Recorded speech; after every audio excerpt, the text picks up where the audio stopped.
সংবাদের শুরুতেই দেখে নেব আজকের শিরোনাম। স্বাধীনতার ইতিহাস নিয়ে পর্যটনের স্বপ্ন চন্দননগরে, পরিদর্শনে প্রধানমন্ত্রীর অর্থনৈতিক উপদেষ্টা। আমাদের পাড়া আমাদের সমাধান, পঞ্চায়েত স্তরে দ্রুত কাজ এগোতে ভেটিং তৈরি নির্দেশ অর্থ দপ্তরের। অশান্ত নেপালে বেড়াতে গিয়ে বিপাকে বর্ধমানের বহু পর্যটক। দক্ষিণেশ্বর মেট্রো স্টেশনে স্কুল ছাত্র খুনে গ্রেপ্তার মূল অভিযুক্ত। সাগরে তৈরি হয়েছে নিম্নচাপ অঞ্চল, কলকাতা সহ দক্ষিণের জেলাগুলিতে কি পড়বে প্রভাব, উত্তরে দুর্যোগ। আরজিকর ধর্ষণ ও খুনের মামলায় ষষ্ঠ রিপোর্ট জমা সিবিআইয়ের, মৃতের বাবা মায়ের নিশানা কেন্দ্রীয় সংস্থাকে। এসএসসির দপ্তরে পরীক্ষা কেন্দ্র, 3 চাকরি প্রার্থী সেখানেই পরীক্ষা দিতে যাবে, নির্দেশ হাইকোর্টের। বিস্তারিত খবরে যাওয়ার আগে ভিডিওটিতে একটি লাইক দিন এবং পরবর্তী আপডেট পাওয়ার জন্য চ্যানেলটিকে সাবস্ক্রাইব করে রাখুন। এখন বিস্তারিত খবর। স্বাধীনতা আন্দোলনের বিপ্লব তীর্থ হলো চন্দননগর। শহরের আনাচে কানাচে ছড়িয়ে আছে বিপ্লবের নানা ইতিহাস। সেই টুকরো টুকরো ইতিহাসকে একই সূত্রে গাঁথা চিন্তা ভাবনা করা হচ্ছে, যা চন্দননগরের পর্যটন শিল্পে আলাদা মাত্রা যোগ করবে বলে মনে করা হচ্ছে। সেই কাজের জন্য উদ্যোগী হয়ে এগিয়ে এসেছে চন্দননগরের রাসবিহারী ইনস্টিটিউট। সঙ্গে বাংলার বিপ্লবের ইতিহাসকে ভারতবাসীর মধ্যে ছড়িয়ে দেওয়ার জন্য তা পর্যবেক্ষণে এসেছেন প্রধানমন্ত্রীর অর্থনৈতিক উপদেষ্টা সঞ্জীব সান্যাল। তিনি স্বাধীনতা সংগ্রামী সচিন সান্যালের পরিবারের সদস্য। বাঙালি হয়ে বাংলার বিপ্লবের ইতিহাসকে প্রসারের চিন্তা ভাবনা করেছেন। শুক্রবার সেই উদ্দেশ্যে প্রধানমন্ত্রীর অর্থনৈতিক উপদেষ্টা সঞ্জীব কলকাতার অনুশীলন সমিতি, প্রবর্তক সংঘ, অরবিন্দ মন্দির অর্থাৎ বিপ্লবী ভবনের সংগঠক ও রাসবিহারী ইনস্টিটিউট কর্ণধারদের নিয়ে বৈঠক করেন চন্দননগরে। সাবেক ফরাকডাঙ্গায় ব্রিটিশদের বিরুদ্ধে জেহাদ ঘোষণা করা সংগ্রামীদের আস্তানা ছিল। গড়ে উঠেছিল অনুশীলন সমিতির মতো একাধিক গুপ্ত সমিতি। চন্দননগরের প্রবর্তক সংঘ আশ্রম সমর্থন করেছিল ঋষি অরবিন্দকে। মতিলাল রায়, চারুচন্দ্র রায় থেকে রাসবিহারী বসু, কানাইলাল দত্ত, শ্রীশচন্দ্র ঘোষের মতো বিপ্লবী এখনো বন্দুক চালানো, বোমা তৈরি শিখেছেন। অস্ত্রকার লুণ্ঠন এবং মাখনলাল ঘোষালদের মতো স্বাধীনতা সংগ্রামীরা আশ্রয় নিয়েছিল। গান্ধীজি, নেতাজি এখানে এসেছেন। স্বাধীনতা ইতিহাসের এই সংক্ষিপ্ত ইতিহাস দিয়ে ভালো পর্যটনের দিক খুলতে পারে। সেই ইতিহাস সরকারিভাবে তুলে ধরার জন্য প্রাথমিক পর্যায়ে চিন্তা ভাবনা করা হচ্ছে। রাজ্যের পঞ্চায়েতগুলিতে বড় মাপের কাজ করা হবে আমাদের পাড়া আমাদের সমাধান প্রকল্পে, কিন্তু বড় প্রকল্পের কাজ করার মতো পরিকাঠামো এই মুহূর্তে নেই পঞ্চায়েতগুলির কাছে। ফলে দীর্ঘসূত্রতায় ভুগতে পারে একাধিক সরকারি প্রকল্প। তবে এই পরিস্থিতি যাতে এড়ানো যায় তার ব্যবস্থা করলো রাজ্যের অর্থ দপ্তর। তাদের অধীনে থাকা টেকনিক্যাল বিভাগগুলিকে দ্রুত প্রকল্প রূপায়ণের জন্য পরিকল্পনা তৈরি করতে নির্দেশ দেওয়া হয়েছে। শুক্রবার নবান্নে অর্থ দপ্তর এই সংক্রান্ত একটি বিজ্ঞপ্তি জারি করেছে। সেখানে বলা হয়েছে, অর্থ দপ্তরের অধীনে থাকা টেকনিক্যাল বিভাগগুলি যত দ্রুত সম্ভব প্রকল্প রূপায়ণের জন্য পরিকল্পনা বা ভেটিং তৈরি করবে। উল্লেখ্য, সরকারের বড় প্রকল্পের কাজ কোন দপ্তরের মাধ্যমে করা হবে তা আগে থেকে নির্ধারণ করা থাকে। যেখানে কোথাও পাবলিক ওয়ার্কার্স ডিপার্টমেন্ট বা পিডব্লিউডি ইরিগেশন, আবার কোথাও ইলেকট্রিক্যাল বিভাগ ডেটিং বা পরিকল্পনা করে থাকে। রাজ্যের অর্থ দপ্তরের এই নির্দেশ কার্যকর হলে পঞ্চায়েত স্তরে বড় প্রকল্পের কাজ বাস্তবায়নের প্রক্রিয়া আরও দ্রুততার সাথে সম্ভব হবে বলে মনে করছে প্রশাসনিক মহল। উল্লেখ্য, 21শে জুলাইয়ের পরের দিন নবান্ন থেকে ভার্চুয়াল বৈঠকে মুখ্যমন্ত্রী মমতা বন্দ্যোপাধ্যায় আমাদের পাড়া আমাদের সমাধান প্রকল্পের ঘোষণা করেন। মোট 4,000 কোটি টাকার এই প্রকল্পে গ্রাম পঞ্চায়েত ও পুরসভার এলাকায় 3টি বুথ মিলিয়ে একটি ইউনিট তৈরি করে কাজ করার কথা জানান মমতা। সেখানে ওই 3 বুথের বাসিন্দারা সরকারি আধিকারিকদের সামনে সরাসরি পরিষেবা সংক্রান্ত সমস্যার কথা তুলে ধরবে। সেই মতোই সমস্যা সমাধানের ব্যবস্থা করবে প্রশাসন। অশান্ত নেপালে গিয়ে বিপাকে পড়েছেন পূর্ব বর্ধমান জেলার বেশ কিছু পর্যটক। কেউ কেউ আবার চিকিৎসার জন্য নেপালে গিয়েছেন, তারাও পড়েছেন সমস্যায়। ব্লক প্রশাসনের তরফে ওইসব পরিষেবাগুলোর কাছ থেকে তথ্য সংগ্রহ করা হয়েছে। তাদের দিকে সাহায্যের হাত বাড়িয়ে দেওয়া বলে আশ্বস্ত করেছে জেলা প্রশাসন। পূর্ব বর্ধমান জেলার বর্ধমান, মেমারি, মন্তেশ্বর, জামালপুর ব্লক থেকে প্রায় 30 জনের একটা দল নেপালের কাঠমান্ডু থেকে প্রায় 200 কিলোমিটার দূরে পোখরা এলাকায় হোটেল বন্দী হয়ে রয়েছেন।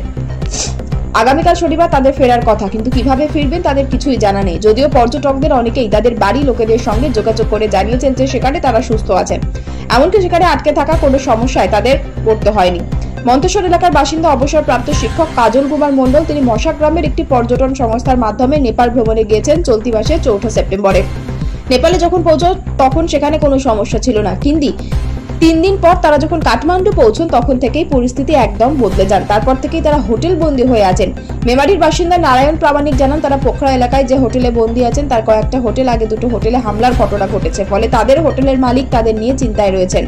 অন্যদিকে বর্ধমানের সরাইগটির এলাকার বাসিন্দা সৈয়দ আরজাদ হোসেন তার মেয়েকে নিয়ে নেপালে চোখের চিকিৎসা করতে গিয়েছিলেন। পরে নেপাল উত্তপ্ত হয়ে উঠলে তিনি সেখানে হোটেল বন্দী হয়ে পড়েন। পরে প্রশাসন ও সেনাবাহিনীর সহযোগিতায় তিনি ইন্দো নেপাল সীমান্তে যোগবাণী দিয়ে বিহারে প্রবেশ করেছেন এবং সেখান থেকে বাড়ি ফিরছেন বলে জানা গিয়েছে। উল্লেখ্য, সোশ্যাল মিডিয়ার উপরে নিষেধাজ্ঞা চাপানোর অভিযোগে চলতি সপ্তাহে সোমবার থেকে উত্তপ্ত হয়ে ওঠে নেপাল। সে দেশের প্রধানমন্ত্রী কেপি শর্মা ওলি সরকারের প্রতি দুর্নীতি, আর্থিক দুর্নীতি সহ একাধিক অভিযোগ নিয়ে আন্দোলনকারীরা পথে নামে। দ্রুত ক্ষোভের আগুন নেপালের বিভিন্ন জায়গায় ছড়িয়ে পড়ে। আন্দোলনকারীদের চাপে প্রধানমন্ত্রী গুলি পদত্যাগ করেন। আন্দোলনকারীদের চাপে প্রধানমন্ত্রী ওলি পদত্যাগ করেন। ফলে সেই দেশের শাসনভার তুলে নেয় সেনাবাহিনী। দক্ষিণেশ্বর মেট্রো স্টেশনে খুনের ঘটনায় গ্রেপ্তার মূল অভিযুক্ত। একাদশ শ্রেণীর পড়ুয়াকে হাওড়া স্টেশন থেকে গ্রেপ্তার করা হয়েছে। খুনের পরই গা ঢাকা দেয় সে, যদিও শেষ রক্ষা হয়নি। মাত্র কয়েক ঘন্টার মধ্যেই গ্রেপ্তার করল পুলিশ। স্থানীয় পরিবার সূত্রে জানা গিয়েছে, বড়নগরের আলমবাজার এলাকার এসপি ব্যানার্জি রোডের বাসিন্দা মনোজিৎ বাগবাজার উচ্চ বিদ্যালয়ের একাদশ শ্রেণীর কলা বিভাগের পড়ুয়া। অন্যান্য দিনের মতো এদিন সকালে এসে আনুমানিক সকাল 10টায় বাড়ি থেকে বেরিয়ে সহপাঠীদের সঙ্গে স্কুলে পরীক্ষা দিতে গিয়েছিল। পরীক্ষা শেষে স্কুলের বাইরে বেরিয়ে আগরপাড়া বাসিন্দা একই ক্লাসের পড়ুয়ার সঙ্গে তার বচসা হয়। শ্যামবাজার স্টেশনে মেট্রো ধরার আগেও তাদের মধ্যে অশান্তি হয়। তারপর বিবাদ বাধা দুই পড়ুয়া সহ আরো দুই সহপাঠীর সঙ্গে দক্ষিণেশ্বরগামী মেট্রো ধরে স্টেশনে নামে। দক্ষিণেশ্বরে দোতলার এক্সিট গেট দিয়ে বেরিয়ে খাবার স্টলের সামনে যেতেই ফের মনোজিতের সঙ্গে বিবাদ বেঁধে যায় সেই সহপাঠীর। বাকি দুই বন্ধু তখন একটু দূরে। অভিযোগ, বচসা মাঝে আচমকা আগরপাড়ার পড়ুয়া ব্যাগ থেকে ধারালো অস্ত্র বার করে মনোজিতের বাঁ কাঁধের নিচে বুকে একাধিক কোপ দিয়ে চম্পট দেয়। তখন বাকি দুই বন্ধু স্টেশনের নিচে অপেক্ষারত দুই আত্মীয় রক্তাক্ত মনোজিতকে নিয়ে বড়নগর স্টেট জেনারেল হাসপাতালে নিয়ে গেলে চিকিৎসক মৃত বলে ঘোষণা করে। ঘটনাস্থল পরিদর্শনে আসা ব্যারাকপুর পুলিশ কমিশনারের ডিসি অনুপম সিং বলেন, দক্ষিণেশ্বর মেট্রো স্টেশনে এক ছাত্র সহপাঠীকে ছুরি দিয়ে কুপিয়ে খুন করেছে। অভিযুক্ত ছাত্রের খোঁজে তল্লাশি চলছে। খুনের কারণ খতিয়ে দেখা হচ্ছে। বিবাদের কারণ জানতে চাইলে ঘটনাস্থলে উপস্থিত বাকি দুই পড়ুয়াকে জিজ্ঞাসাবাদ করা হচ্ছে বলেও জানা গিয়েছে। ব্যবসা গরমে হাঁসফাঁস কলকাতা সহ দক্ষিণবঙ্গের জেলাগুলি। বৃষ্টির কয়েকদিন ধরেই বিরতি নেওয়ার পরেই বাড়তে শুরু করেছে তাপমাত্রা। বৃষ্টি কি জুড়াবে জ্বালা? বঙ্গোপসাগরের উপর তৈরি হয়েছে নিম্নচাপ, তবে তার প্রভাব এ রাজ্যের আবহাওয়ায় সরাসরি পড়ছে না বলেই জানিয়েছে আলিপুর আবহাওয়া দপ্তর। দক্ষিণবঙ্গের জেলাগুলিতে হালকা বৃষ্টির সম্ভাবনা রয়েছে, কোনো কোনো জেলায় ভারী বৃষ্টির সম্ভাবনাও রয়েছে। আলিপুর আবহাওয়া দপ্তর শুক্রবার বিশেষ বুলেটিন প্রকাশ করে জানিয়েছে, পশ্চিম মধ্য এবং উত্তর পশ্চিম বঙ্গোপসাগরে তৈরি হয়েছে নিম্নচাপ অঞ্চল। উত্তর অন্ধ্রপ্রদেশ এবং দক্ষিণ ওড়িশা উপকূলের কাছে অবস্থান করছে সেটি। যদিও তার প্রভাব সরাসরি রাজ্যের আবহাওয়ায় পড়েনি, মৌসুমী অক্ষরেখাও এখন পশ্চিমবঙ্গ থেকে সরে গিয়েছে, যে কারণে দক্ষিণবঙ্গে ঝড় বৃষ্টির পরিমাণ অনেকটাই কম থাকবে। তবে সাগর থেকে প্রচুর জলীয় বাষ্প ছুটে আসছে, তার প্রভাবে উত্তরবঙ্গে চলবে ঝড় বৃষ্টি। আরজিকর হত্যা এবং ধর্ষণ মামলায় শিয়ালদা আদালতে ষষ্ঠ রিপোর্ট জমা দিল তদন্তকারী সংস্থা সিবিআই। নতুন 6 সাক্ষীকে জেরা করা হয়েছে বলে রিপোর্ট জানিয়েছে তারা। শুক্রবার নির্যাতিতার পরিবারের আইনজীবী জানান, আদালত কয়েকজন আধিকারিকদের ভূমিকা নিয়ে প্রশ্ন তুলেছিল। গাফিলতির অভিযোগ উঠেছিল। এদের বিরুদ্ধে সিবিআই কি পদক্ষেপ করেছে? নির্যাতিতার পরিবারের আইনজীবীর প্রশ্ন, সিবিআই এর হাতে মামলা হস্তান্তরের আগে কোনো তথ্য প্রমাণ লোপাট হয়েছে কিনা তা তদন্ত হয়েছে। আদালতে তার প্রশ্ন, খুনের ঘটনাকে আত্মহত্যা বলার জন্য হাসপাতালে তৎকালীন সুপার কি কোনো জায়গা থেকে নির্দেশ পেয়েছিলেন? তার তদন্ত হলো না কেন বা কাউকে হেফাজতে নেওয়া হলো না কেন? তিনি আরো বলেন, একটি তদন্তকারী দল তদন্ত চেপে দেওয়ার চেষ্টা করছে। এইভাবে তদন্ত হলে নির্যাতিতার পরিবার কোনোদিন বিচার পাবে না। অন্যদিকে সিবিআই এর আইনজীবী আদালতকে জানান, ধর্ষণ ও খুনের ক্ষেত্রে জরুরি প্রমাণ সংগ্রহ করা হয়েছে। আদালত পুলিশের অফিসারদের একাংশের আচরণ নিয়ে বলেছে, সেটা এই তদন্তের অংশ নিয়ে নয়, বিভাগীয় বিষয় নিয়ে। তিনি বলেন, আমরা বৃহত্তর ষড়যন্ত্রের তদন্ত করছি। একাদশ দ্বাদশ শ্রেণীর শিক্ষক নিয়োগ পরীক্ষায় এবার এসএসসি দপ্তরে পরীক্ষা কেন্দ্র। স্কুল সার্ভিস কমিশনের দপ্তরকেই সেন্টার করতে বলল কলকাতা হাইকোর্ট। আদালত জানালো, এসএসসির অফিসে গিয়ে পরীক্ষা দিতে পারবেন 3 চাকরি প্রার্থী। এই 3 চাকরি প্রার্থী পরীক্ষা ফর্ম ফিল আপের আগে সমস্ত বিষয় বাস্তবে ভুল করেছিলেন। এরপরেই তারা আদালতের দ্বারস্থ হয়ে সে কথা জানান। তাদের আবেদন ছিল তারা যাতে ঠিক মতো দিতে পারেন পরীক্ষা। শুক্রবার তারই শুনানিতে এসএসসি আদালত জানিয়েছে, 3 পরীক্ষার্থী যে বিষয় বেছেছিলেন তার ভিত্তিতে যাবতীয় ব্যবস্থাপনা হয়েছে।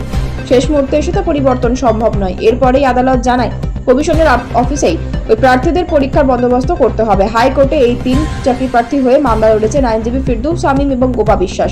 প্রসঙ্গত, গত সপ্তাহে রবিবার এসএসসির নবম দশম শ্রেণীতে নিয়োগের পরীক্ষা হয়েছে। তাতে 3 লাখেরও বেশি পরীক্ষা দিয়েছেন। একাদশ দ্বাদশ শ্রেণীতে নিয়োগের পরীক্ষা আগামী রবিবার, তাতেও প্রায় 2.5 লক্ষ চাকরি প্রার্থী পরীক্ষা দেবেন। এই 3 মামলাকারী একাদশ দ্বাদশের নিয়োগেরই পরীক্ষার্থী।